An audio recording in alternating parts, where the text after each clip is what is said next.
espero que les... O sea, me encanta esta clase, la doy re bien, pero bueno, si van a ser adultos y no van a ver un pediátrico en su vida, es medio compleja, pero bueno, ahí vamos. Por lo menos una vez lo van a escuchar y está reactualizada y es más compacta que la anterior. Entonces, los hemangiomas son los tumores hepáticos pediátricos más frecuentes y son en menores de 3 años, se denomina hemangioma hepático infantil y el hemangioma congénito.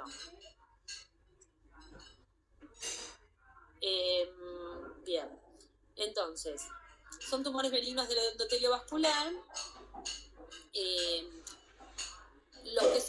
Los congénitos están completamente presentes al nacimiento y el infantil se desarrolla luego del nacimiento y ahí crece. Entonces el congénito está completamente desarrollado y cuando el paciente nace se achica, y el infantil empieza a crecer después de que el paciente nació y ahí crece.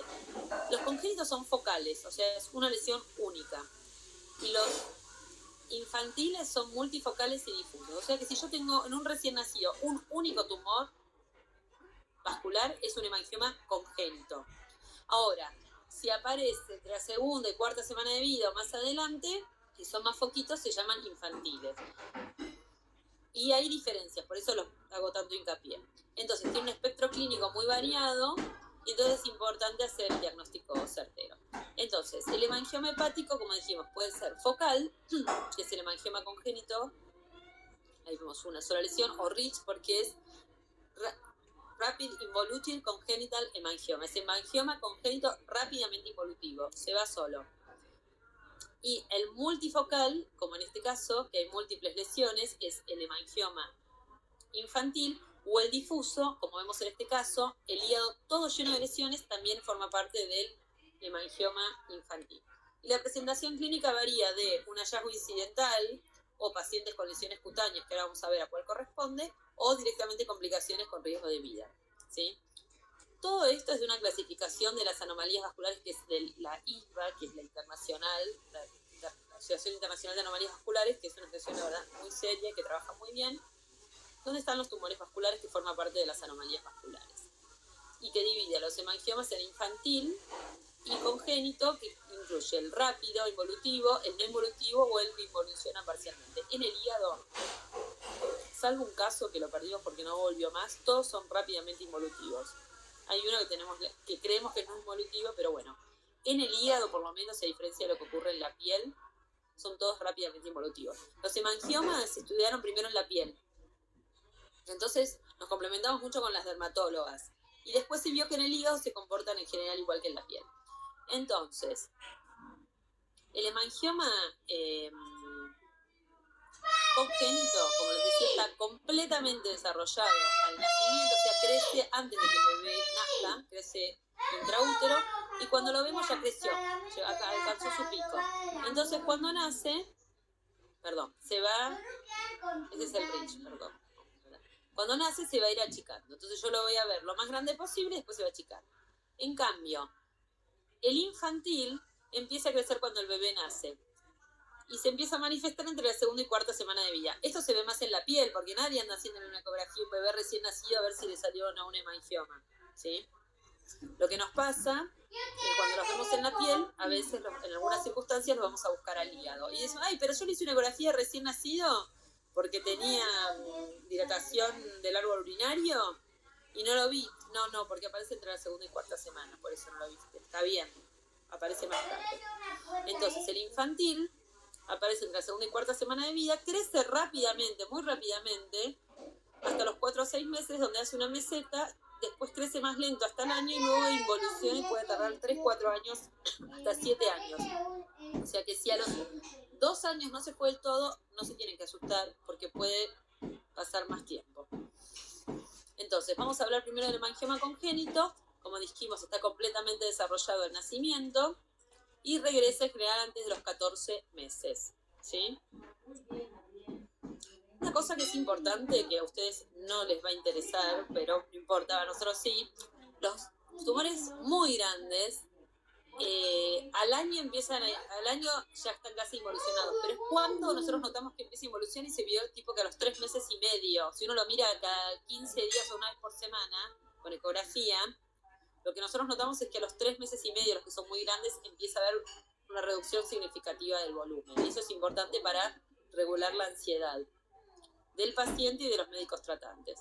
Entonces, estas lesiones, los hemangiomas congénitos, pueden ser completamente asintomáticos o provocar insuficiencia cardíaca, falla hepática fulminante o síndrome compartimental. ¿Sí? Si el tumor está en el lóbulo hepático izquierdo, no puede comer el chico, si es un tumor muy grande, porque le comprime el estómago.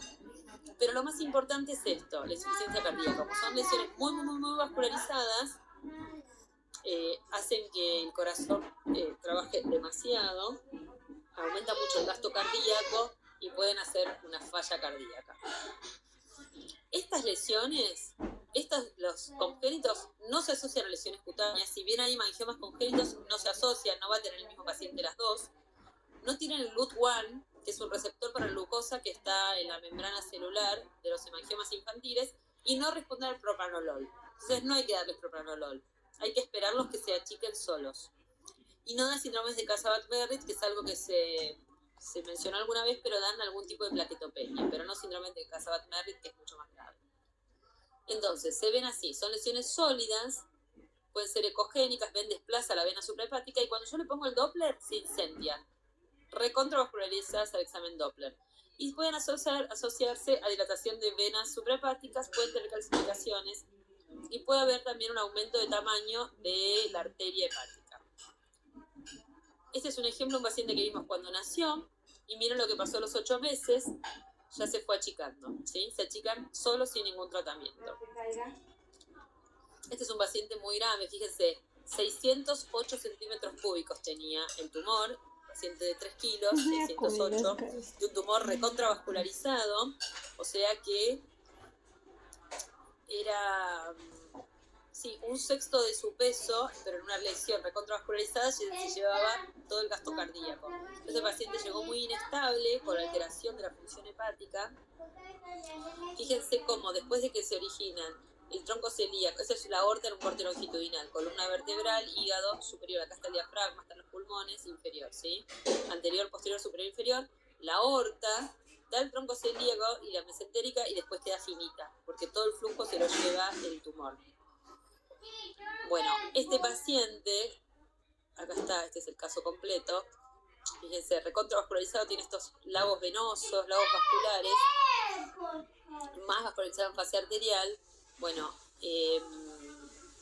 no lo pudieron aguantar, fue hace como 10 años más, 2010. Este terminó operado, pero tuvo complicaciones, ¿sí? Hizo un paro cardíaco en quirófano, terminó con una paresia diafragmática. No fue gratuito. Yo ahí, que era chiquita, recién había vuelto de una formación afuera, dije, bueno, dentro de 10 años yo no voy a dejar que lo operen, que venga dentro de 10 años. Y hace poco vino uno que ya se está reduciendo, ya está disminuyendo de tamaño y no fue operado. Así que ya gané confianza y logré que no los operen. Pero bueno, en este caso fue operado, pero estos se van solos, hay que aguantarlos nada más. El diagnóstico diferencial es con un hepatoblastoma, pero como habíamos dicho, estas son lesiones muy vascularizadas y el hepatoblastoma no está nada vascularizado. Y por supuesto no eleva la alfa-fetoproteína. A veces puede haber un poquito de elevación de alfa-fetoproteína con lesiones que ocupan tanto lugar, pero hay que hacer curvas. La alfa-fetoproteína en los recién nacidos siempre está alta y va bajando. Entonces hay que hacer una curva semanal y hay que controlar que la alfa-fetoproteína baje. La alfa-fetoproteína va a bajar si es un hemangioma congénito, en cambio si es un hepatoblastoma va a subir, ¿sí? Bueno, estos son detalles que, bueno, que a nosotros nos cambió mucho el manejo clínico de estos pacientes. Y el otro diagnóstico diferencial es anamartoma mesenquimal, que si uno se descuida dicen, ay, se ven parecidos, acá aparece un tabique, etcétera, pero cuando yo inyecto contraste, el hemangioma se incendia y el anamartoma no. Los hemangiomas congénitos muy grandes tienen un centro que puede estar necrótico fibroso que no realza, ¿sí? Cuando son muy grandes. Entonces pueden parecer parecidos, pero estos no son tabiques, sino que son estructuras musculares que realzan intensamente después del contraste. Bueno, el tratamiento, como les dije, es expectante con medidas de soporte, que es terapia neonatal, la neo, y si el gasto cardíaco es muy elevado, que no aguanta más, se pueden embolizar, con lo cual uno baja la vascularización del tumor y baja el gasto cardíaco. Cirugía o trasplante es poco frecuente que requieran estos pacientes, hay algunos casos. Bueno, y el hemangioma infantil es más frecuente en mujeres. Ahora pasamos al hemangioma infantil, ¿sí? El hemangioma infantil es más frecuente en mujeres y es más frecuente en prematuras o en pacientes prematuros. Como les decía antes, aparece entre las 2 y 4 semanas de vida y alcanza su pico a los 6 meses. Y después va hacia la meseta hasta el año y después involuciona. Como les había mostrado al principio, tiene la forma multifocal y difusa y sí se asocia a lesiones cutáneas.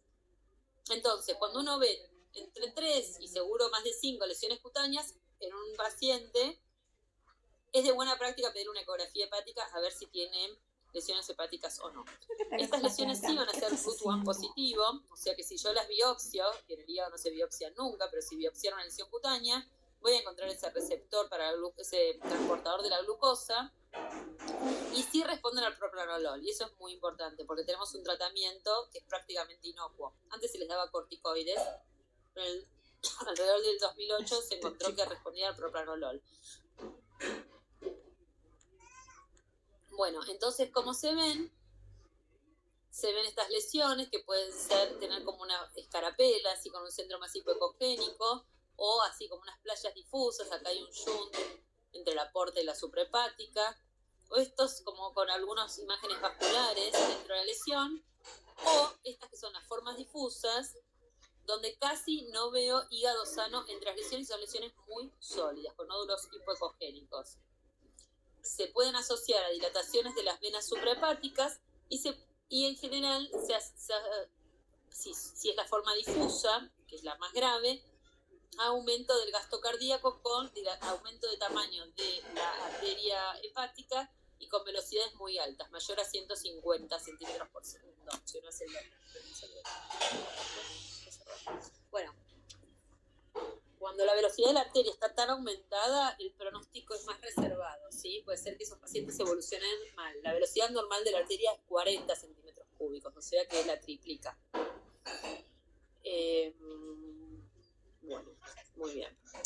Entonces, también puede ser asintomático, o sea que sea un hallazgo por las lesiones cutáneas o con aumento del gasto cardíaco. Salvo las difusas, este es el hemangioma infantil, el multifocal. O sea, el que hay muchas, pero no el difuso que ocupa todo el hígado. El multifocal en general no presenta riesgo de vida, ¿sí? Entonces, o lo observamos o se le puede dar propranolol, 1 a 3 miligramos kilo. Eso es para acelerar. El propranolol lo que hace es frenar el crecimiento y acelera la fase involutiva. Entonces, bueno, es mejor darla cuando crece rápido. O sea, no tiene sentido darle un propranolol a un paciente asintomático cuando ya tiene 1 año, porque se va a ir achicando solo, ¿sí? El propranolol actúa en el endotelio que se está multiplicando. Bueno, entonces así es como se ve un multifocal. Fíjense, sin contraste no se ve nada. Acá se ven el realce intenso en fase arterial y después que se va haciendo centrípeto en fase venosa. Pero fíjense que si bien tengo muchas lesiones, tengo bastante hígado normal. Así es como se ve en resonancia magnética, bien hiperintenso en T2 y con un importante realce luego de administración del contraste. Esa es una niña de 6 meses que tenía un hemangioma en la vulva. Se le hizo una ecografía, de la vulva y la ecografía del hígado, y ahí vimos estas lesiones y le hicimos la resonancia. Fíjense que tiene varias. Y este es el control al año con tratamiento con propranolol. Perfecto, está el hígado. Sácala de las calles, hijo. Ahora vamos a pasar al hemangioma hepático difuso, donde hay un reemplazo de la casi totalidad del parénquima hepático por estas lesiones, y se asocia a una hepatomegalia severa que puede llevar un síndrome compartimental del abdomen, dificultad respiratoria, alteración del retorno venoso y compresión de la vena renal. Bueno, y un muy significativo aumento del gasto cardíaco. Estos pacientes pueden estar muy de esta hemangiomatosis difusa. Puede haber aumento de la alfa-fetoproteína, pero nunca tanto como en un hepatoblastoma, ¿sí? Y estos pacientes también se asocian a un hipotiroidismo severo, pero no se va a ver en el screening neonatal. ¿Por qué? un hipotiroidismo severo que le puede generar problemas al paciente, ¿sí? Pero ¿por qué no se ve en el screening neonatal? Porque ¿en qué momento este paciente va a estar peor? ¿Al recién nacido? No. Cuando yo le hago el screening, no. A las 2 semanas de vida, no, porque está chiquito. Al mes de vida, no. A los 4 o 6 meses. Cuando los hemangiomas explotan. Bueno, ahí explotan, dificultad respiratoria, síndrome compartimental, y el paciente encima tiene aumento del gasto cardíaco, pero no responde ese corazón. ¿Por qué? Porque tiene un hipotiroidismo severo. Entonces, hay que dosar la hormona tiroide, hay que ver cómo está, porque hay que ayudarlo también con eso. Alta mortalidad. Bueno, yo he visto pacientes que se murieron por esto, entonces, varón de 5 meses de edad, hepatomegalia severa, fíjese, todas bolas de sangre. Y la arteria que está loca. Acá, mira, ni siquiera pudieron, no aumentaron la escala, se va de la escala. Miren lo que es la vena porta, ahí tranqui, chiquitita. Acá es 1, o sea que está como en 200 centímetros cúbicos por segundo. ¿Sí? 200 centímetros cúbicos por segundo la velocidad de la arteria. ¿Has visto? Sale con pizza a dar una vuelta. Bueno, esto es una tomografía donde vemos el hígado prácticamente reemplazado, realza mucho en fase arterial, esta es fase portal, y fíjense, la arteria es un caño. Miren lo que es la esclérica, tendría que ser más o menos igual. La arteria hepática casi tiene más calibre que la aorta. ¿Sí? Ahí, miren lo que es. Bueno, no tanto, pero es media aorta, se va con la hepática. Bueno, hepatomegalia severa. Silencio, Gaby. Etcétera. Así es como se ve en resonancia. Y ese es el control. Fíjense cómo se fue todas las lesiones, pero este hígado ya quedó con ciertas cicatrices, quedó medio irregular, pero está perfecto, no tiene ningún problema. Bueno, en este caso, listo. El diagnóstico diferencial, como les había mencionado antes, es la metástasis por neuroblastoma, ¿sí? Pero fíjense, estas lesiones, si bien son un montón, son todas parejitas. Ay, muy barata. Son todas parejitas, parecen escarapelas, todas igual, todas bastante similares.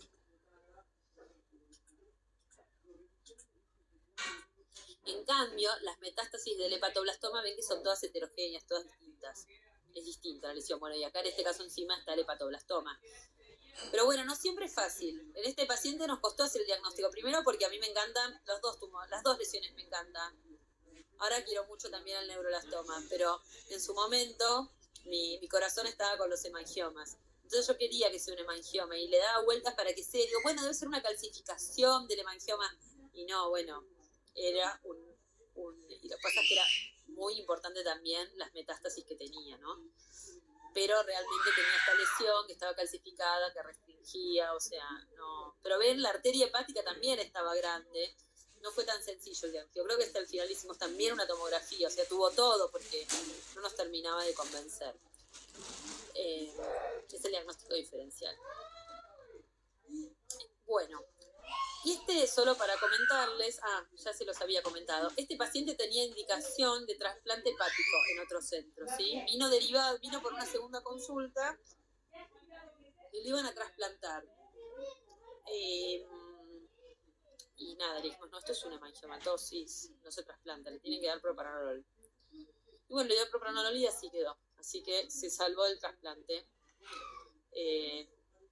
Bueno, así que nada, estamos muy contentos con la evolución.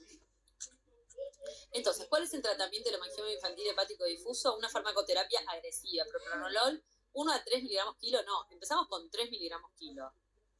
Y si hace falta se le da un poco de corticoide, como para achicarlo con todo. Reemplazo tiroideo agresivo, si hay hipotiroidismo, y si se llega muy tarde, bueno, se va al trasplante hepático. Y hay que controlarlo hasta que evoluciona de forma completa.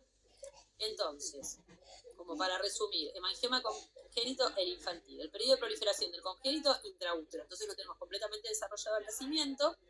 En cambio, en infantil, después del nacimiento, desde recién nacido hasta 6 a 12 meses. Involución, el congénito, completamente a los 2 años de vida. El infantil lo podemos seguir viendo hasta los 3 a 9 años. Los marcadores histológicos, el congénito es GLUT1 o GLUT1 negativo, el infantil es GLUT1 positivo, y el tratamiento en el congénito es expectante y de soporte, embolización raro y cirugía raro. No le dé propanolol a un congénito porque van a quedar mal. O sea, para alguien que no sabe nada, dirá, sí, el angioma, como le dicen todos, se trata con propanolol, pero no, esto no es un angioma, es un hemangioma. Y bueno, nada, nosotros que nos gusta esto, ay, sí, le dieron propanolol. Nos mordemos el labio porque no se le da propanolol porque el congénito no responde. En cambio, el infantil sí se le da propanolol. Si hace falta, ¿sí? Y si hace falta terapia de reemplazo hormonal, si es el difuso, y bueno, trasplante muy raro. Sí. Entonces, hemangiomas hepáticos. No hablamos de hemangioendoteliomas porque son poco frecuentes en niños. No hablan, bueno, hemangiomas en adultos, nosotros decimos que no, pero nos peleamos, así que no voy a trasladar esa pelea a ustedes. Y no hay fenómenos de Casa-Wagner, y por supuesto no se les dice angiomas, ¿sí? Entonces, conclusión, la mayoría de los hemangiomas hepáticos en pediatría van a requerir tratamiento conservador, tienen siempre un comportamiento previsible, que es lo que veníamos viendo, y con las imágenes, esto es muy importante, con imágenes en general hacemos el diagnóstico. Todos estos casos que yo les mostré no fueron biopsiados, se los decidió expectar o dar propranolol o incluso embolizar sin biopsia mediante. O sea, dejamos un tumor puesto sin biopsia, pero porque el diagnóstico en general es muy característico. Y si no es característico, se indica biopsia, ¿sí? Nos tiene que cerrar. Y en general el manejo es multidisciplinario para la toma de decisiones. Bueno, esta es la bibliografía y estas son las doctoras que me ayudaron mucho a preparar estas presentaciones. Bueno, listo, muchas gracias. ¿Tienen alguna pregunta? ¿Les gustó algo? ¿Les interesó? Estuvo buena la clase. Es una clase que yo encaro con poca expectativa, porque tienen imágenes pediátricas, de un modelo pediátricas a los adultos. Pero bueno, espero que aunque sea tengan alguna noción ahí dando vueltas, porque a lo mejor alguien les pregunta.